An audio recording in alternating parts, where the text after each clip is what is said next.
Hey everybody, my name is Matt, and this is for the Playing Indies magazine YouTube thing. I am here with Alan for the dev of Little Ghost. If you'd like to introduce yourself, you can do so now. Hey, thanks for having me. Yeah, my name's Alan, working on Little Ghost.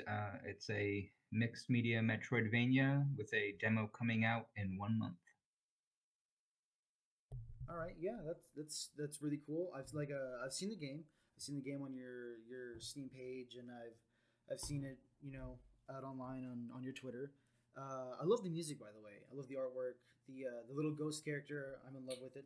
It's a really cool concept. I love what you've done with the ghost concept of the floating and hovering in midair in order to change your what's the positioning? I guess you could say midair in order to land difficult footing. It's a very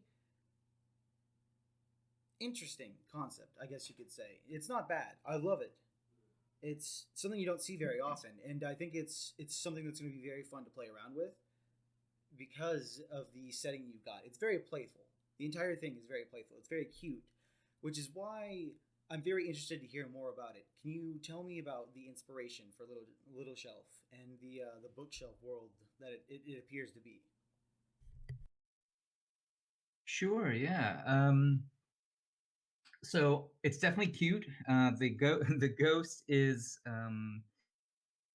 let's see, where do we start? I should point out the ghost itself is drawn by an artist from Thailand who goes by the name Leaf on Twitter. And basically, you might have even seen this. Folks might have seen this just kind of floating around the internet for the last few years. There was this drawing, and it said "Little Ghost Fashions," and there's probably about 20 different ghosts, each drawn in a different kind of dress style. And I'll be honest, I don't know the different styles of dresses, but they were just sort of like, oh, here's like a sort of pleated skirt. Here's a more flowy ball gown, but the same ghost drawn in these different styles. And I'd seen this online and just sort of enjoyed it. Had no idea who the artist was. Just liked it. And at some point when the idea for this game came about, I uh, in my mind, like the vision for this game was like this little pink ghost that I remembered from this drawing I'd seen on the internet a year earlier. So it took me a while to try and track down, not only find the image, then find out who the artist was. Because when I found the image, it linked to an old Tumblr that didn't even exist anymore. And I ended up tracking this artist down and reaching out to them and being like, hey, I want to make this game using your drawing. Um, in my mind, if she had said no to me using that ghost character, I wouldn't have made the game. Like I wouldn't have made it any other way. There was something so intrinsic to that art style of like it just really, again, the fact that it was stuck with me. Something you see scrolling on your phone a year later, I'm still thinking about it. It was really important to me to use that character. So I think she gets a lot of credit for the ghost looking great. So of course she did agree to it. She actually not only did she agree to letting me use the ghost character, she did a bunch of new artwork for the game, new facial expressions, different positions, like poses. She designed one of the bosses. It's this really cool. I said I wanted something that was kind of like an angry My Little Pony type thing.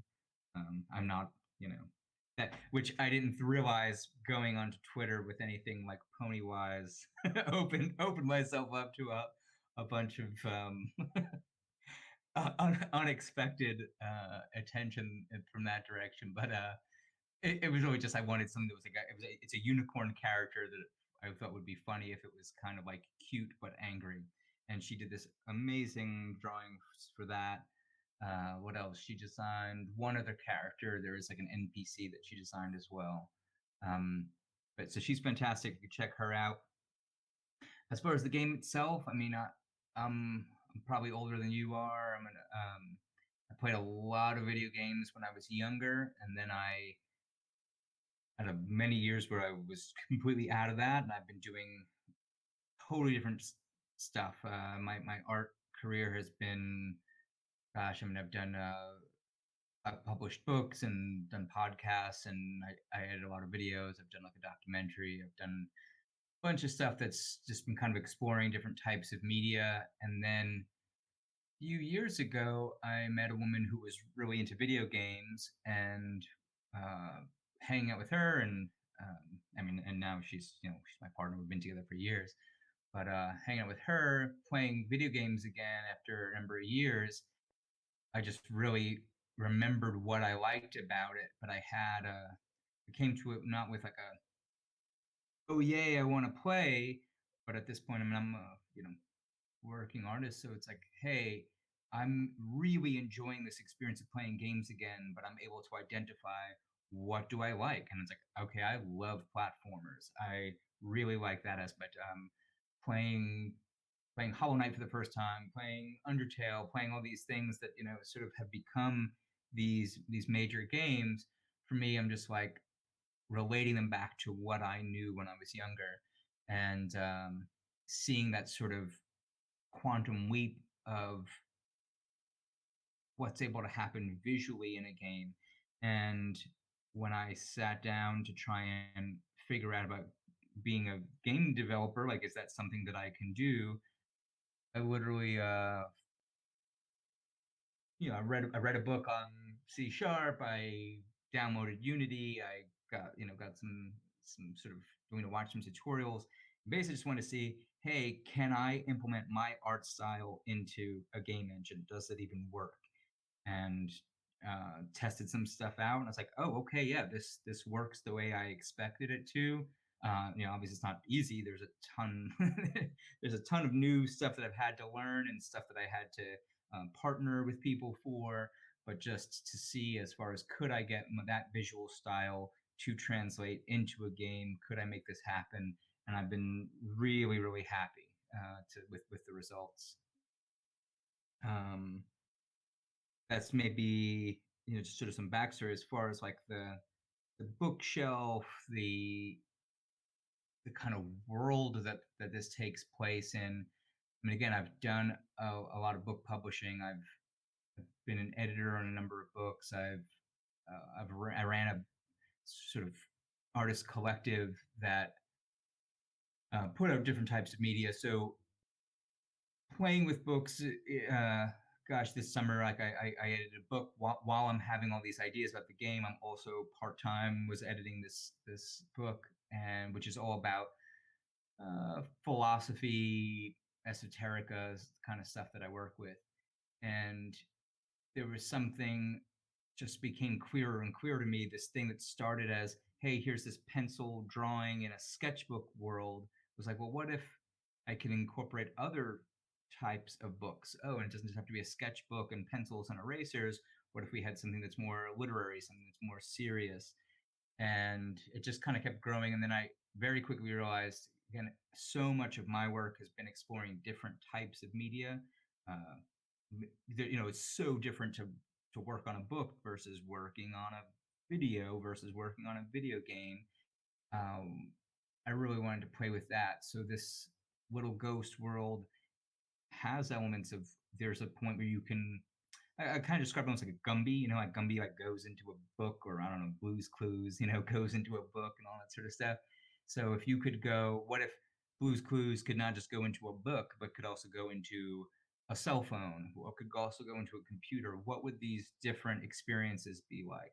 So I have characters that are digital, like emoji sprite type characters.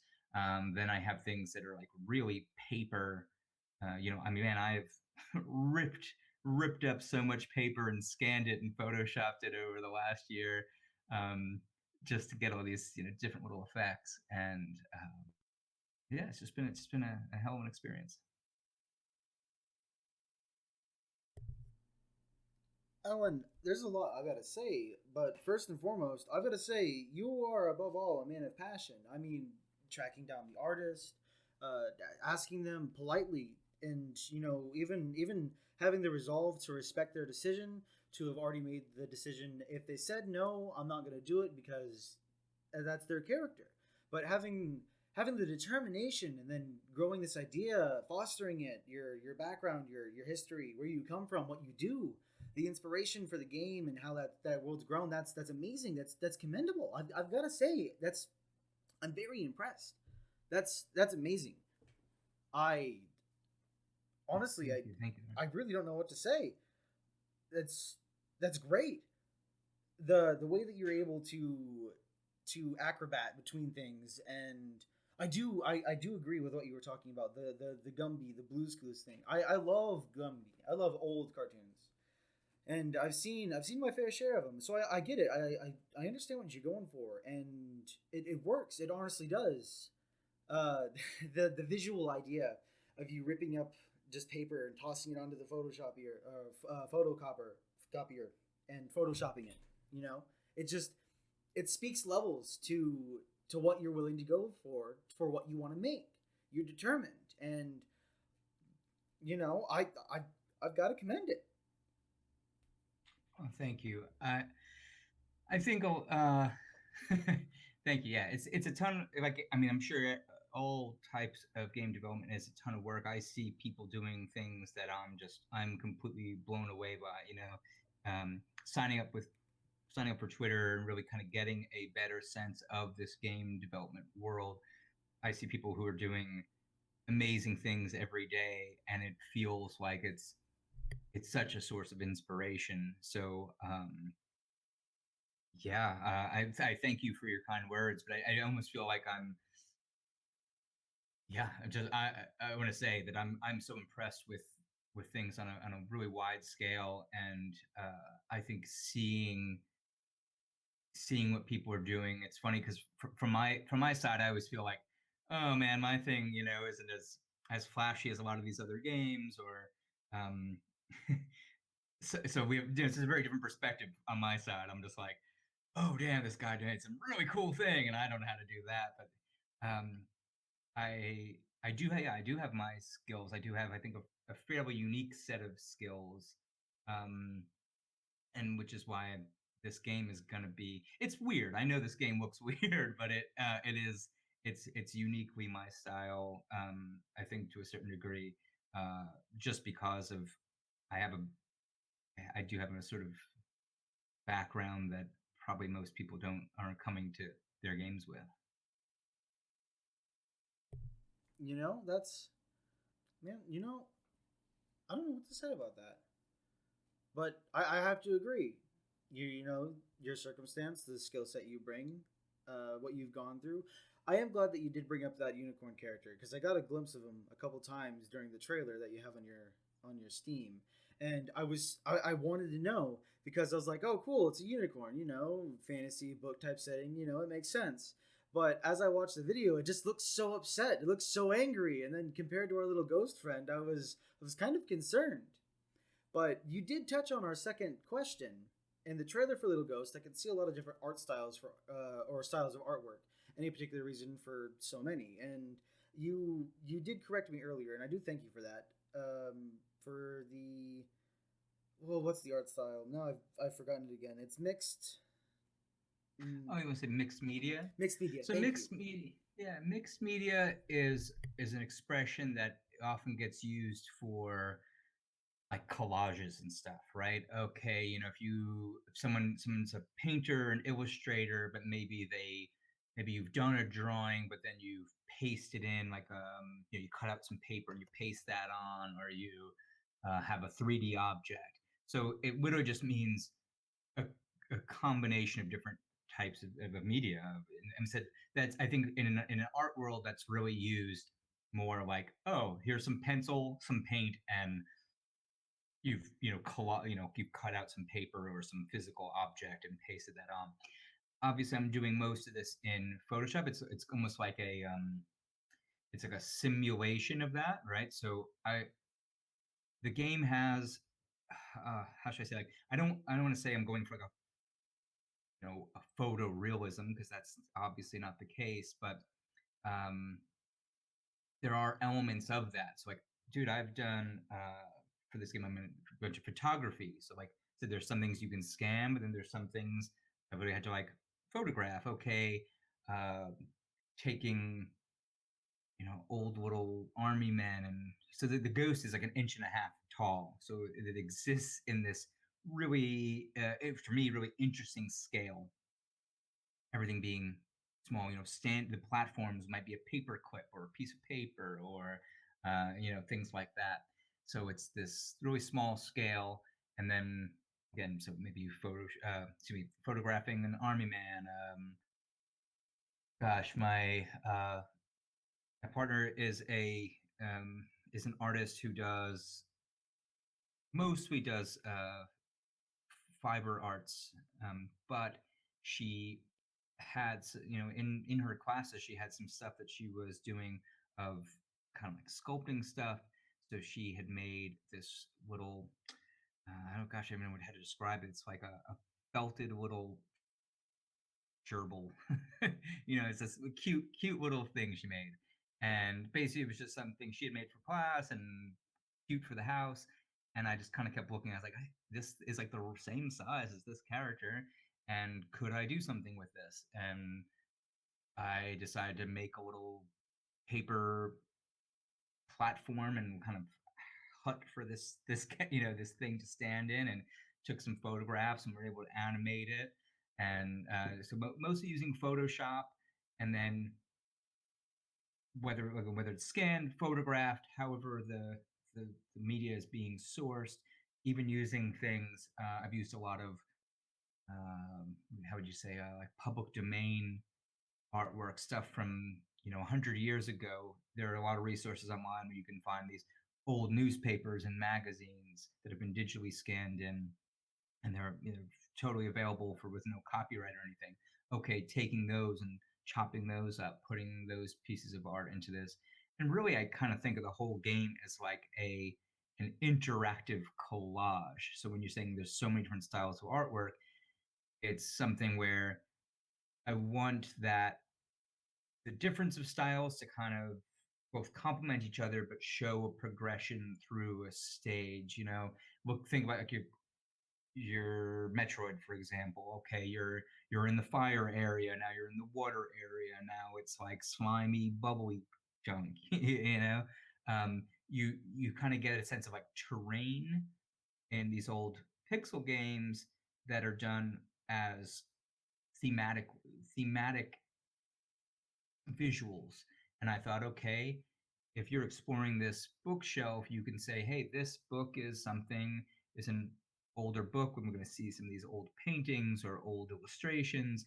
And then we can go into something more modern and see these, emojis and sprites. And we can have some overlap between those things. The idea is, as far as like the story, and I'm already kind of skipping to your next question here, but just to give a quick glimpse at that, the story has a storm kind of knocking some books off this bookshelf and these things kind of coming to light. So just in that kind of like chaotic moment of, it's not just you're exploring the bookshelf has kind of like tumbled and things have spilled out of it. So it allows for some of the electronic elements. This little emoji can exist in the 100-year-old paper world because there is this overlap there. And I just thought it was really interesting to kind of play with those things. And I love making weird collages in Photoshop, and the idea of making one that was interactive and that you could walk through was really, really exciting for me. So I know it probably from the outside looks a little chaotic, or it might look sort of ununified, but I'm hoping that as you experience the game, as you actually walk through it, that cohesion does exist on a larger scale. Maybe something like, if you look at 5 screenshots and they all look a little different, that could be confusing. I'm aware of that, but I'm hoping that in the game there are more. It makes more sense as sort of a progression between these different terrains or these different styles. All right, yeah, that's pretty great actually. That actually explains everything. And I will admit, I was quite confused in the beginning, looking at the art style and seeing everything. I didn't actually believe that a lot of stuff conflicted. I was kind of weirded out seeing like a robotic air or like a robotic kind of looking NPC, but I believe we're going to talk about that later on. But I don't believe they clash too much, or maybe that's just because I like things chaotic. But I believe everything's coherent. You know, you understand where to go. The platforms are pretty apparent.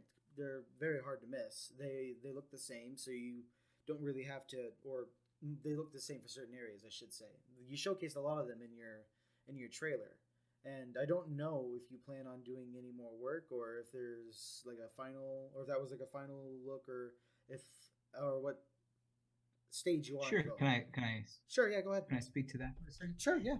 So when I was starting the idea, as I said, I tore up a ton of paper and trying to like find these perfect things, and I was really in my sense.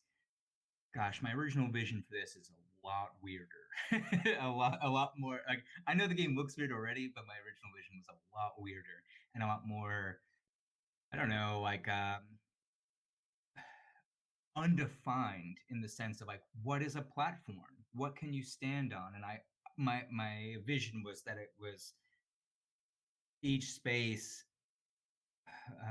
Gosh, how do I say this? Like if you were to just, let's just say you were to look at like a painting, you look at two paintings and you were to say, hey, what could you stand on in those two paintings? Those might be very different things, right? Maybe in this one it has a, gosh, it's a, it's a fruit bowl and a table, and you're like, cool, okay, obviously you stand on the table. Maybe in this one there's some pillars, and maybe you would stand on those pillars.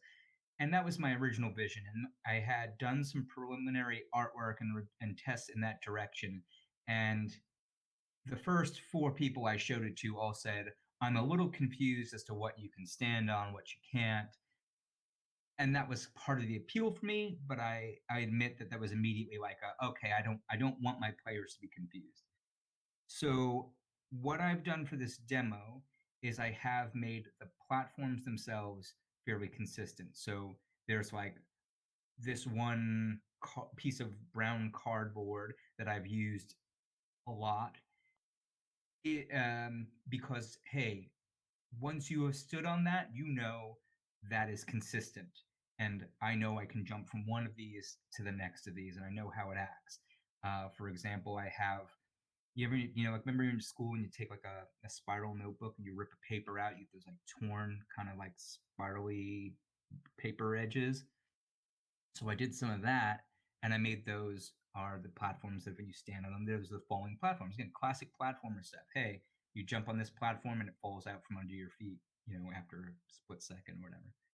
So doing something like that, where I was like in the process of developing it, I decided to kind of go in this opposite direction as far as making the platforms more uniform, something that you didn't have to question, and then allowing myself to bend those rules when it was cool and exciting, maybe for something secret. You play a lot of Metroidvanias, you might have a secret wall or something, right? Hey, um, oh, it looks like there's a wall there, but you can actually walk behind it, or it disappears, or all these sorts of things. I'm like, oh, those are cool. What if I could do that with these artistic elements? So the platforms, at least for now, are all really consistent. And then wherever I've bent that is where I can hide, cool bonuses. Oh, here's some secret thing behind this wall that you don't know. That's where I've bent it. Like, oh shoot, I didn't know I could stand on that. And those are more like selective. Again, this is for a demo, so we're releasing a demo. As so far it's just me and a few guys on my team have played this game.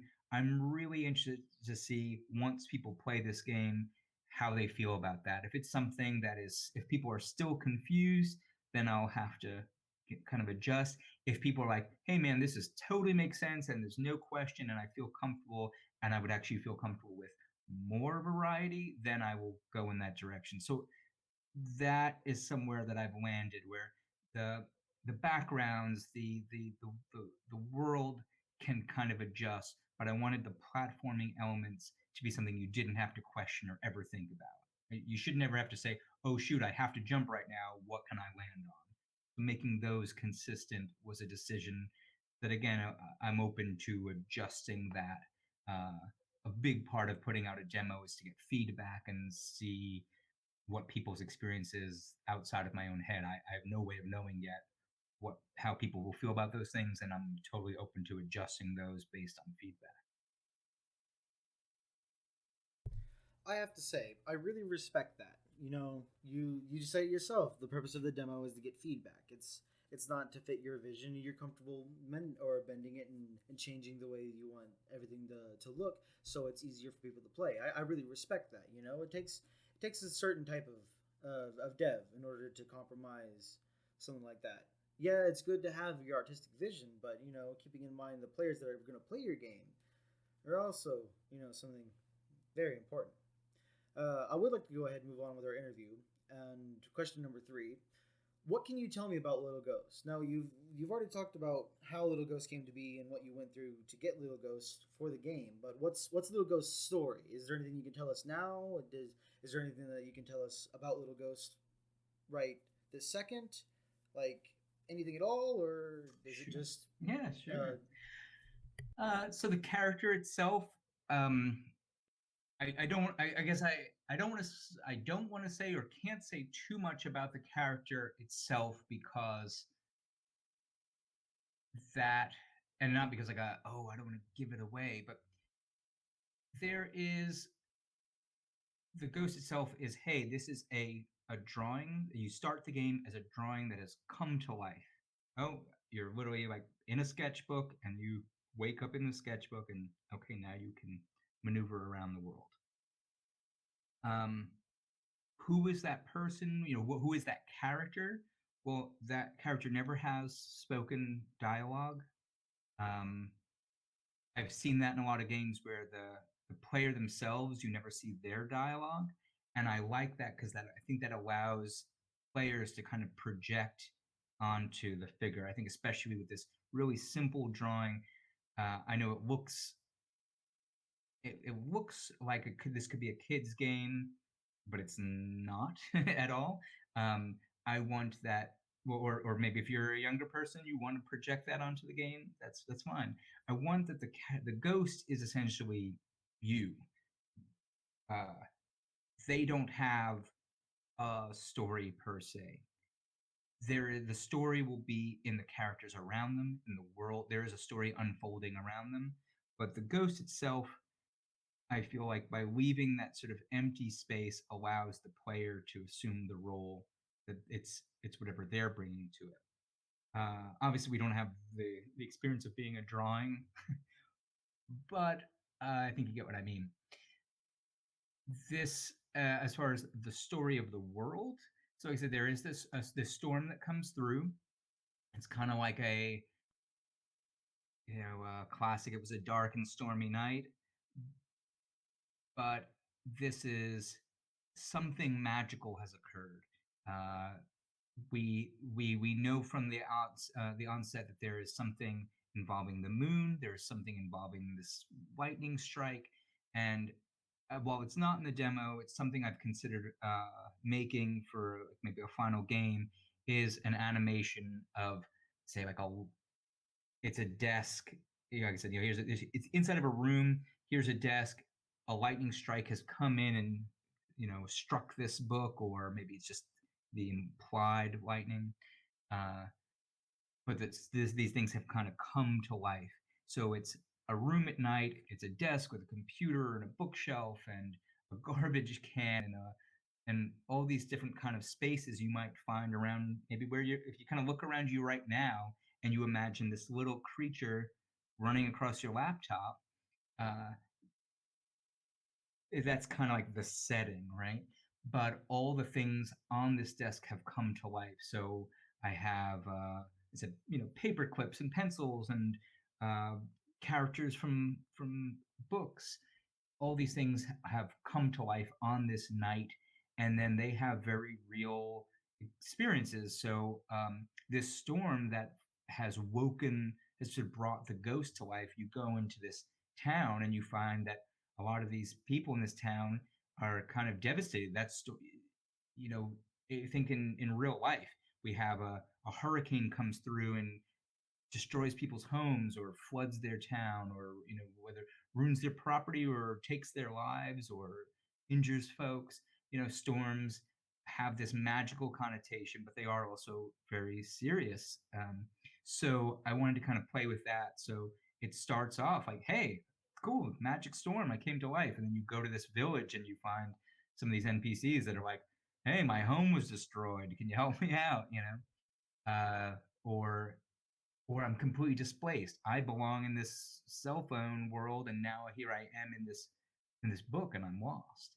Um, it gave me sort of an excuse for the chaos, but also it as the game progresses, and this is just to say, this is not so much in the demo. The answer of where this goes is not in the demo, but in the full game, you will start to progress to see there is some sort of intelligence or figure behind the magic. Who is the magician, or who is the one who sort of set these events in motion, and you will kind of be figuring that out as you go. So that is definitely like there is a plot element of that. But I think at its most simple, it's the story is really about interacting with characters and a world, and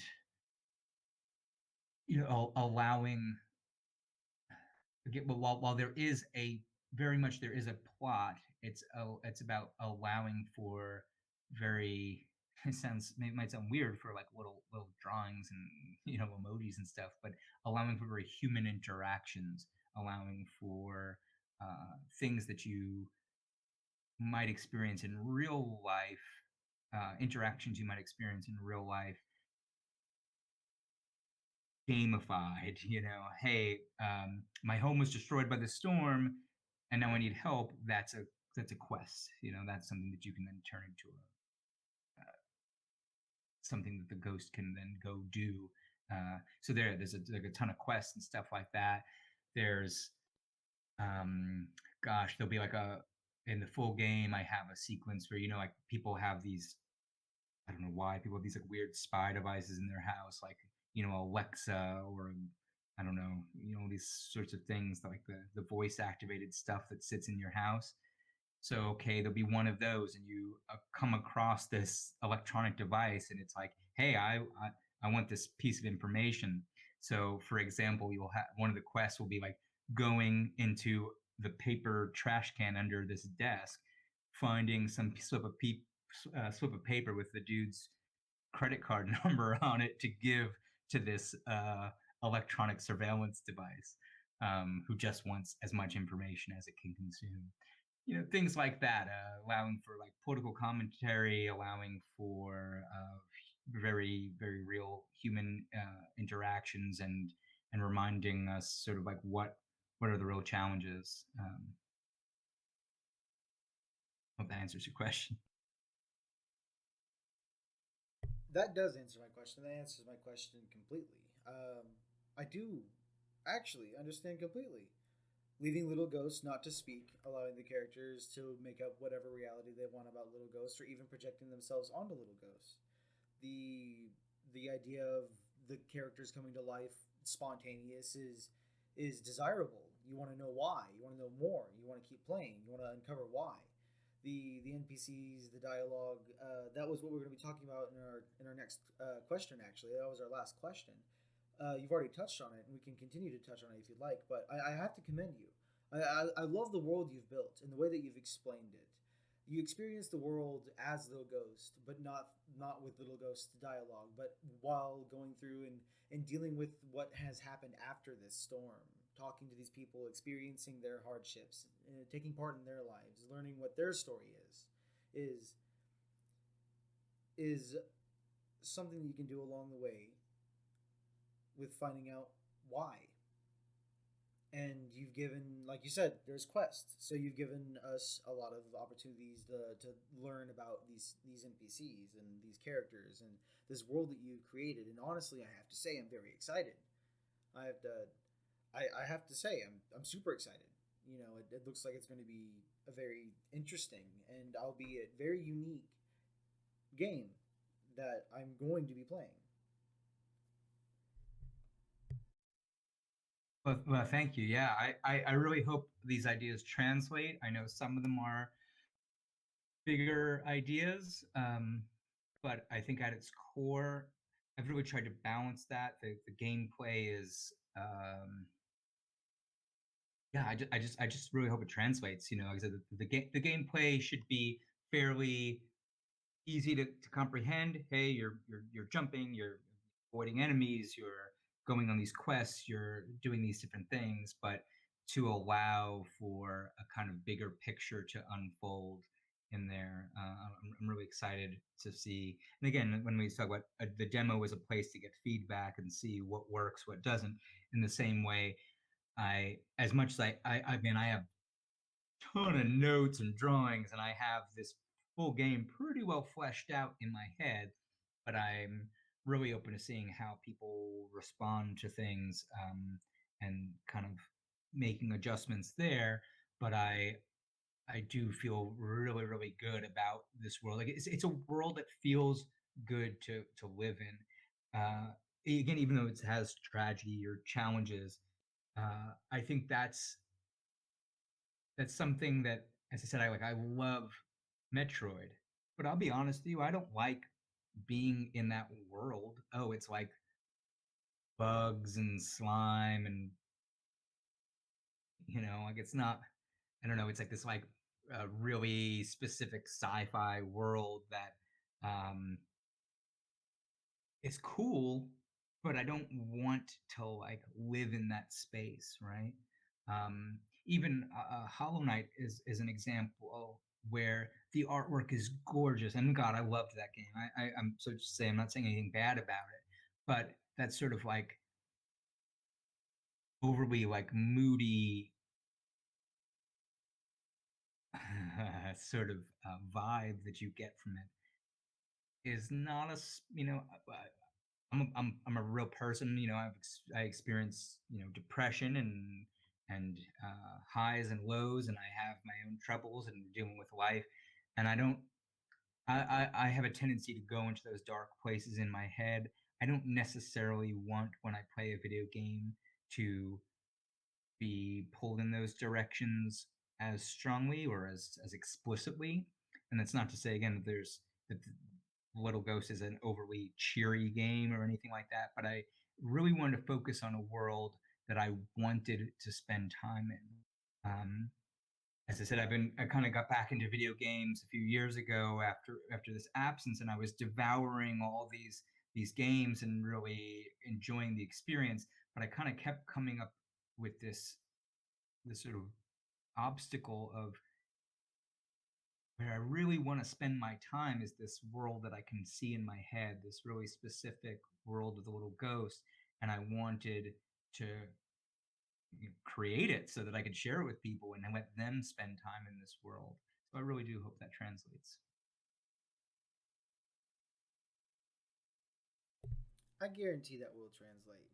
It is very apparent that you've put a lot of care, thought, consideration, and preparation, into the creation of Little Ghost. It shows that this is a passion project. I've talked to lots of devs, and it's something that doesn't change throughout every time I talk to a game developer.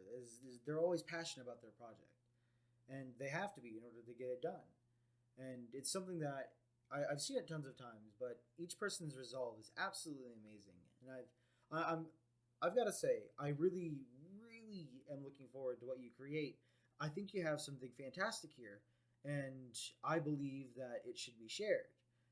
Speaking of which, if you'd like to, you can go ahead and drop your Twitter verbally, and I am pretty sure it might be linked in the description of the YouTube video that this is going to be.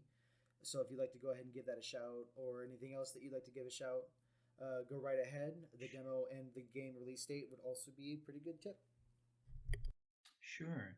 So I'm for this game. I'm most active on Twitter, and that would be Little Ghost 2021. I guess at Little Ghost 2021.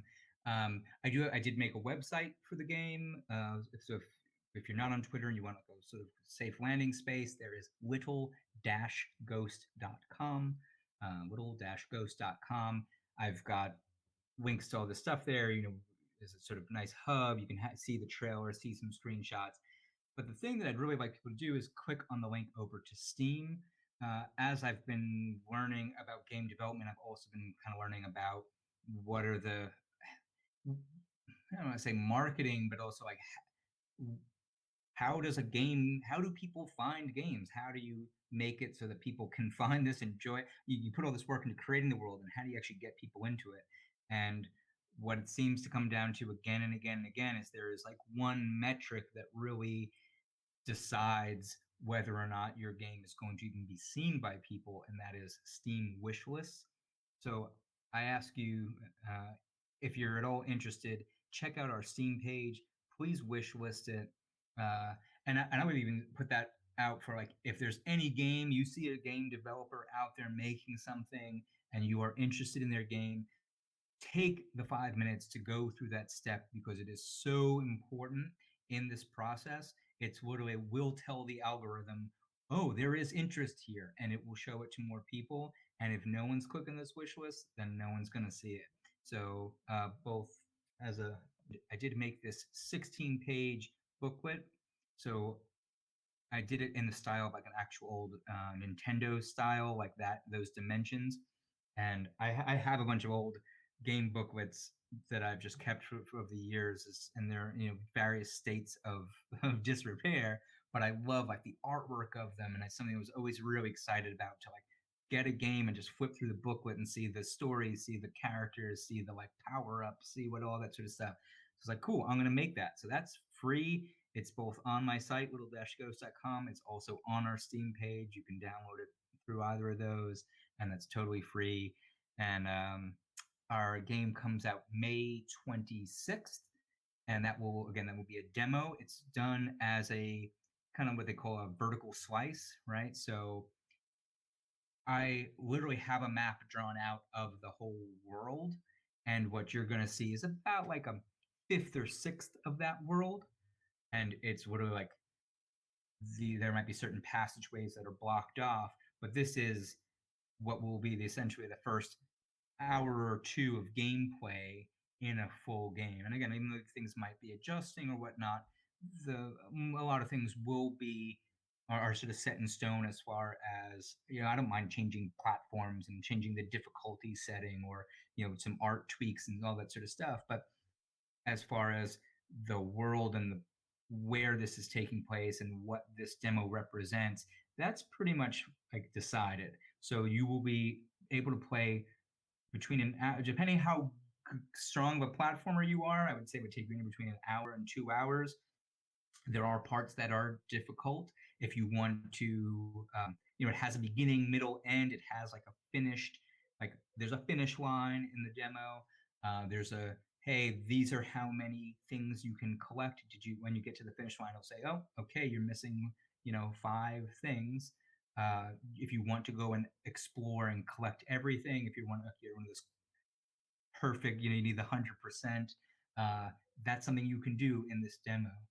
So I really tried to make it something where even though it is a preview and it's not a full game, I really wanted it to feel like a full experience with a beginning, middle, end, something you can have a set goal to accomplish and really get a sense of what this world would be like. And then if you like that, just imagine that blown out, 6 times bigger with more characters and more quests and all that sort of stuff. So yeah, please check it out. I really hope people enjoy it, and whatever their feelings are on it, positive or negative, I'm really am open to feedback.